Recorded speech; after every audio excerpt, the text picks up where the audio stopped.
A new Unearthed Arcana for D&D just dropped, which means it's time for more disappointment, outrage, and of course, glazed over eyes. But this one's about the Forgotten Realms specific subclasses. So, if you're a fan of the dusty old Skag, and potentially any of the Baldur's Gate games, then stick around and hope for the best.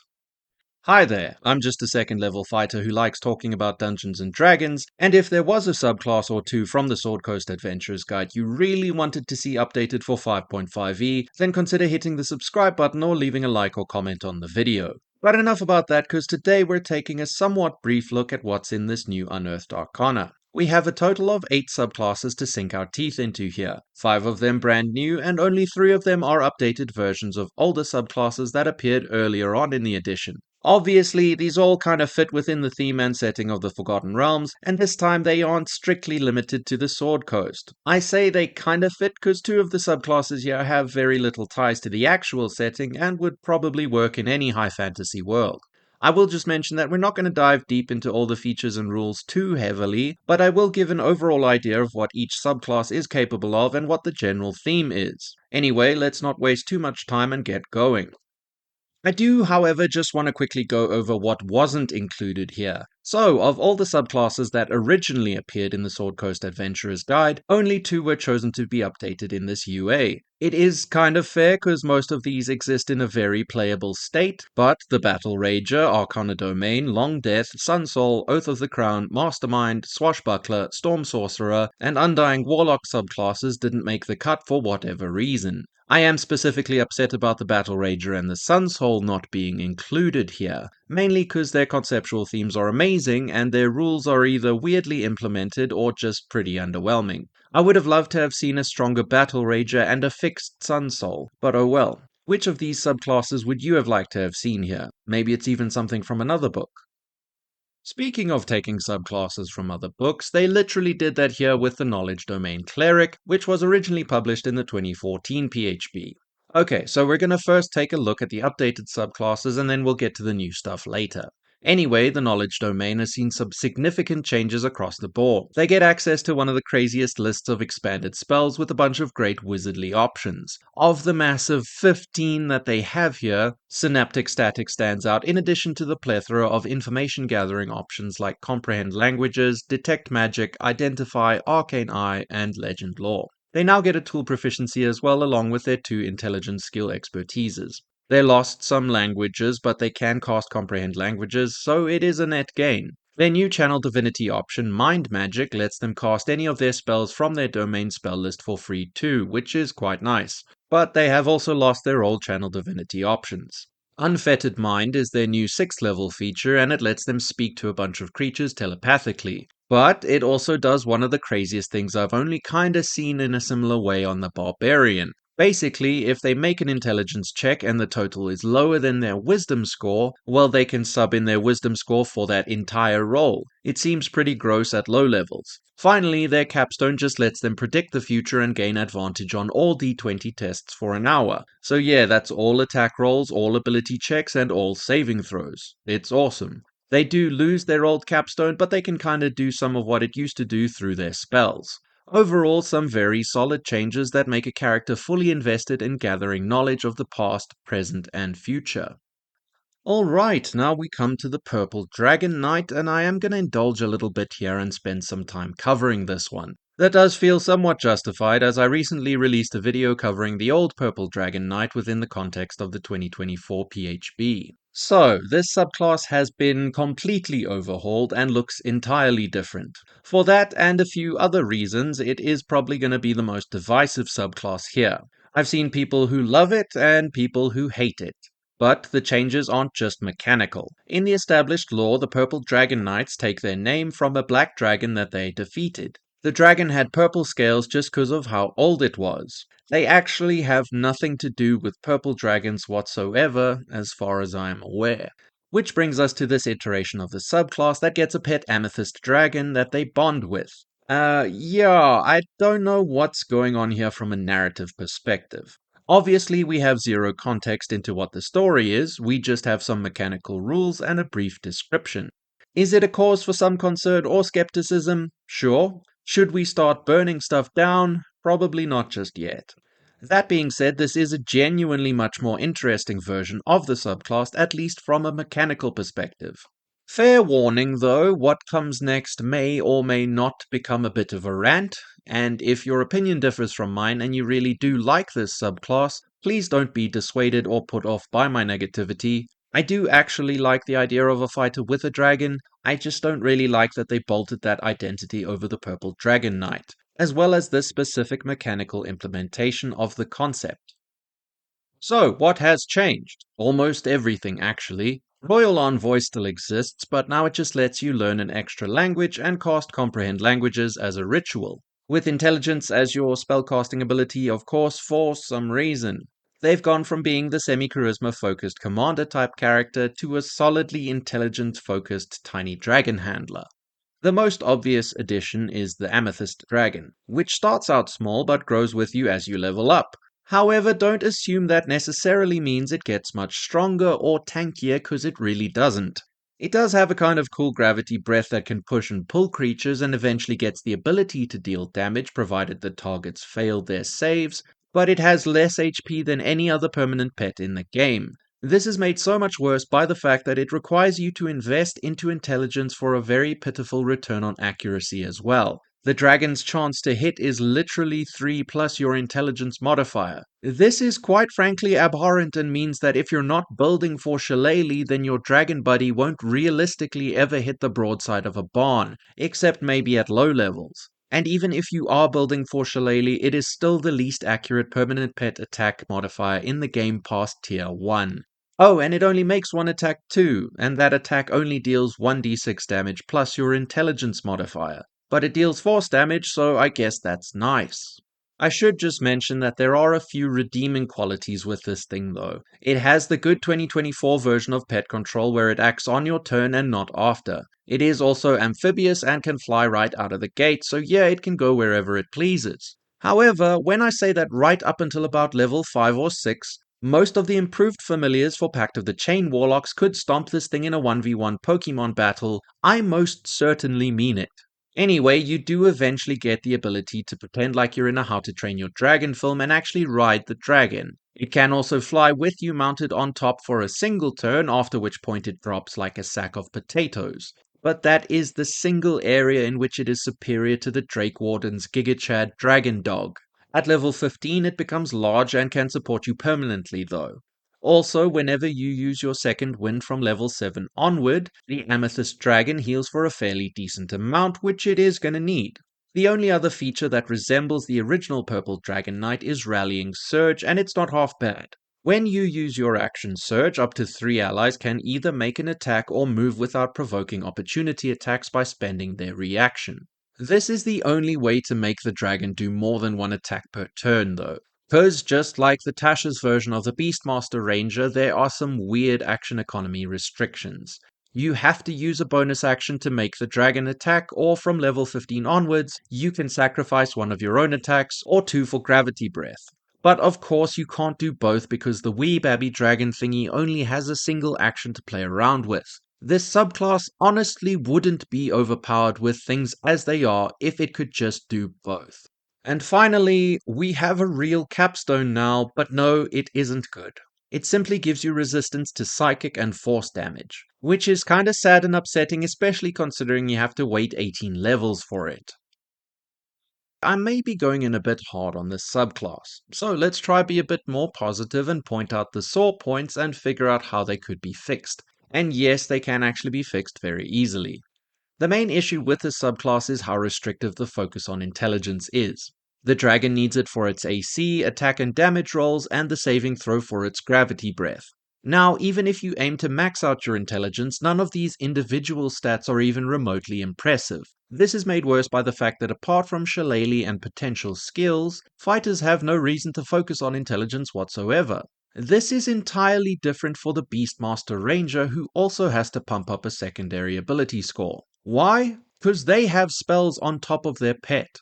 So, the dragon has poor accuracy, poor damage, and somewhat reasonable AC. And this is on top of its low HP. Yes, it is just very underwhelming when compared to every other permanent pet. But I want to be clear here, this wouldn't be a problem if the pet had multi-attack and a slightly better chance to hit.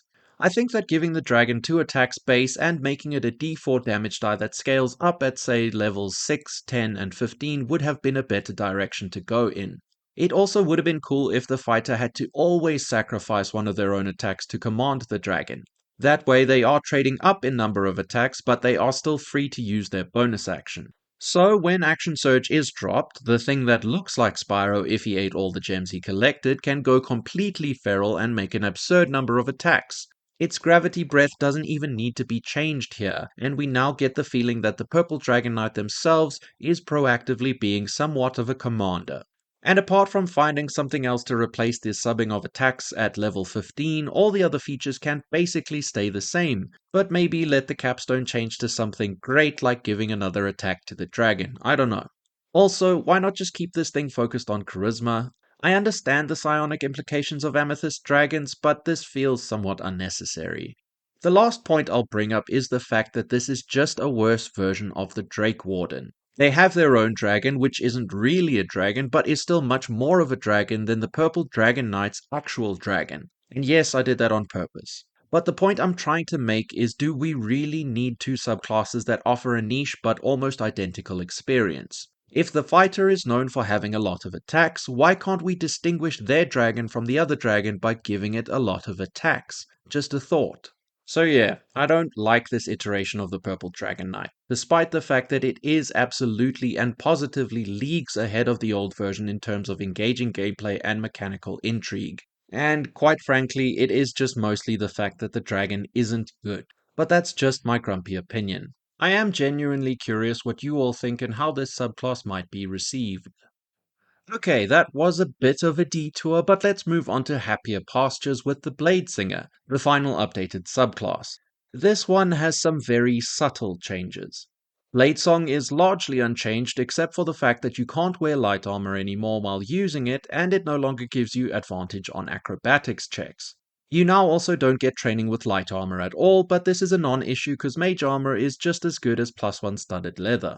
You do, however, get a wider array of skill proficiencies to choose from, and you are proficient with all melee martial weapons that lack the two-handed and heavy properties. On top of that, you can use any melee weapon you're proficient with as a spell focus, which is really nice. Something that a few people might miss is that the extra attack feature that also lets you cast a cantrip in place of an attack is somewhat exploit-proofed. It specifically states that the cantrip you replace the attack with must be a wizard one, which, as we all know, Eldritch Blast is not.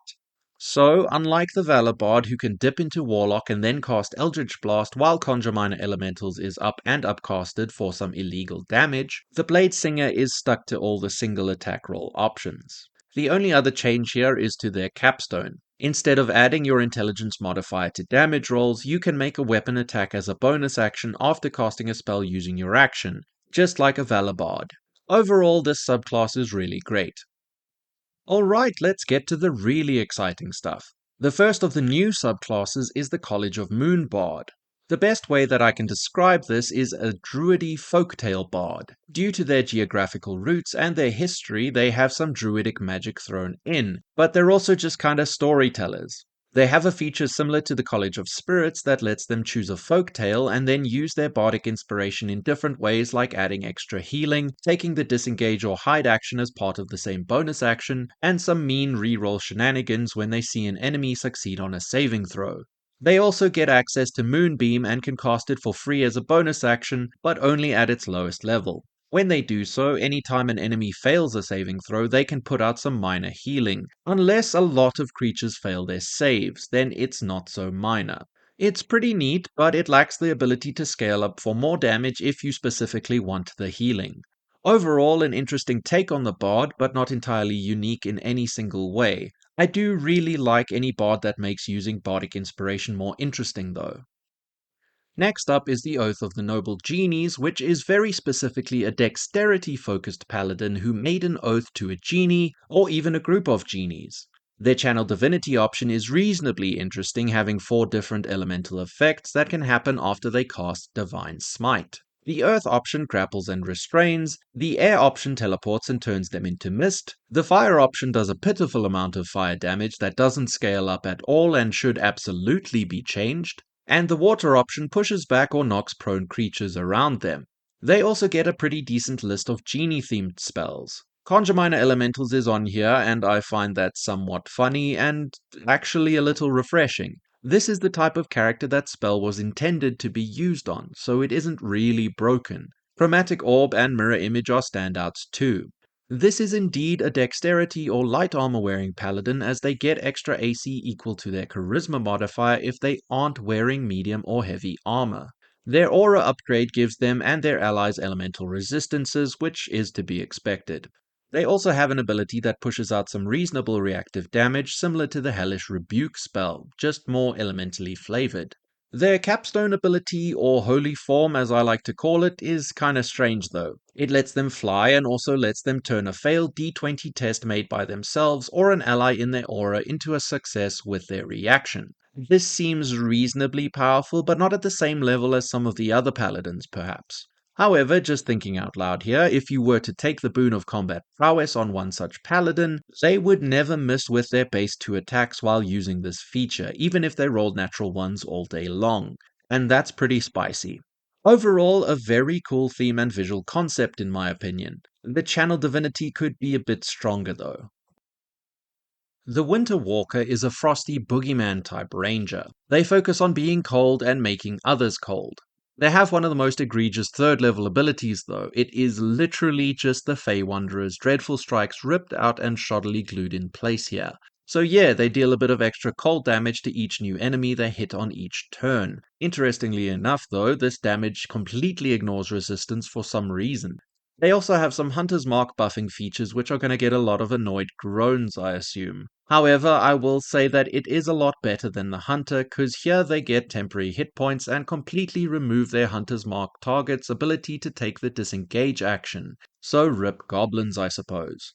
They have a few ice-themed spells too, so Cryomancy is definitely an option here. They also give some extra healing on a short rest as well as immunity to the frightened condition, but this part of the feature only lasts for an hour. I find this to be somewhat of an odd choice. Their 11th level feature lets them reactively throw snow in people's faces, and this is apparently quite scary and therefore causes the frightened condition while also reducing a target's speed to 0. Personally, I find the frightened condition to be kinda not great at this level of play, but whatever.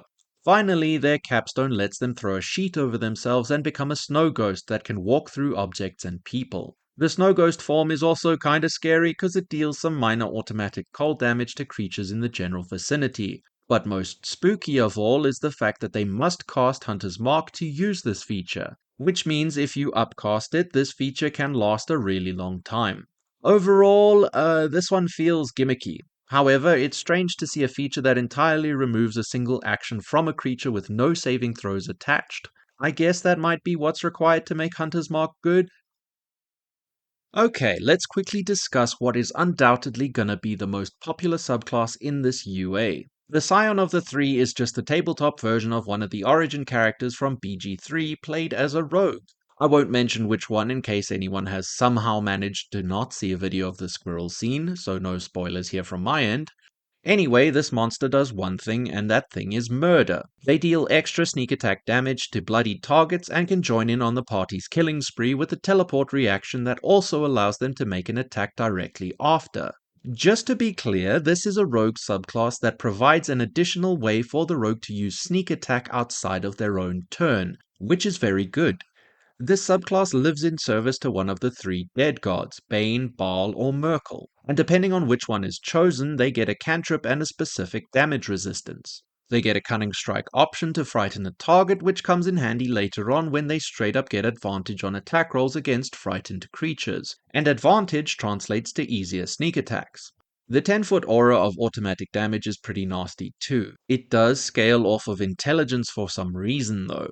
Finally, they can treat rolls of 1 and 2 for sneak attack damage as 3s. This roughly translates to plus 0.5 average damage increase per sneak attack die, and yeah, while that isn't technically a lot, it is a nice passive bump when rolling 2 handfuls of d6s when that sneak attack crit does come around.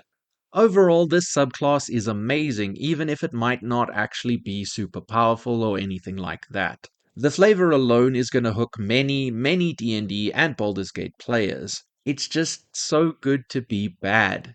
Big Daddy Ball, please give me my Slayer form, thank you very much. Last up is the Spellfire Sorcery subclass for Sorcerers. This one can most aptly be described as a raw magic sorcerer, or what I believe should probably be the default option for sorcerers, at least in terms of flavor. It is just a sorcerer that taps directly into the weave, after which point fires ensue. Their core feature allows them to dish out some temporary hit points or fire or radiant damage once per turn when they spend sorcery points, which is mostly done through metamagic chicanery. Later on, both of these options become more powerful, particularly the temporary hit points. The extra spell list here is somewhat of a mixed bag. There is definitely a theme of fire and radiant damage, but they also get a handful of healing and recovery options in Cure Wounds, Lesser and Greater Restoration, and Aura of Vitality. It does step on the Divine Soul's toes a bit, but I think that's okay because it doesn't get access to some of the more iconic Cleric spells. More than that, they can straight up devour magic whenever they cast counterspell and the target fails their saving throw. This restores sorcery points, which is very cool. Finally, their capstone lets them fly around and be a magical tank. They can use their hit dice to reduce incoming damage and basically get evasion against all spells and magical effects that cause saving throws. It is pretty nasty, but also just another sorcerer feature that unlocks flight for the umpteenth time. Overall, a very strong option for a sorcerer that just wants to use the magic in the air to light some fires. It also becomes really tanky at higher levels. So, that was quite a bit to get through in a reasonable amount of time. What are my thoughts? Where the hell are the Battle Rager and Sunsoul? Seriously, am I alone in assuming those two might have been right at the top of the list of subclasses that deserve the 2024 treatment along with the Purple Dragon Knight? But yeah, I'm going to tentatively say that nothing in this UA looks even remotely overpowered. At least not anywhere approaching the levels of broken that infested the Artificer UA we had kinda recently. The Knowledge Domain and Bladesinger stand out, obviously, and the Spellfire Sorcerer seems like it has the highest level of raw power, which is oddly fitting. However, I am glad that most of these seem very close to what would be acceptable in terms of balance for actual play, even if some of their features don't scale very well at all. There are some really interesting ideas in here too. I like the Bard despite it not being terribly unique, and there are aspects and features from every new subclass that I genuinely find intriguing. Always exciting to see new mechanics or fresh takes on existing ones. However, the Scion of the Three is the clear winner of the UA. I think it's gonna blow up, and I'm calling it now. It fills that edgy rogue fantasy a little bit too well. I also really want to see some Slayer form homebrew at some point. Preferably a bit stronger than what appeared in the Baldur's Gate games, though. If it wasn't obvious earlier, I am kind of upset by the execution of the Purple Dragon Knight. I just want to be clear, I don't hate the idea of a fighter subclass that has a dragon. It just needs to feel different from the Ranger subclass that has a dragon, and not because it's a worse dragon. Also, they need to fix the scuffed intelligence scaling. But yeah, overall it was actually a very enjoyable Unearthed Arcana from my end. And I appreciated seeing the new ideas, even my precious Purple Dragon Knight that got done a bit weirdly. Alright, that was the Forgotten Realms subclasses Unearthed Arcana. What are your thoughts? I am very curious to hear. Also, what subclass stood out the most to you? Anyway, if you've made it this far into the video, then you're a legend, and I really do appreciate you. What old subclasses would you like to see get the 2024 treatment? And is there anything from the Forgotten Realms or another setting that you think deserves an official subclass? But yeah, that'll do it for this one. Cheers.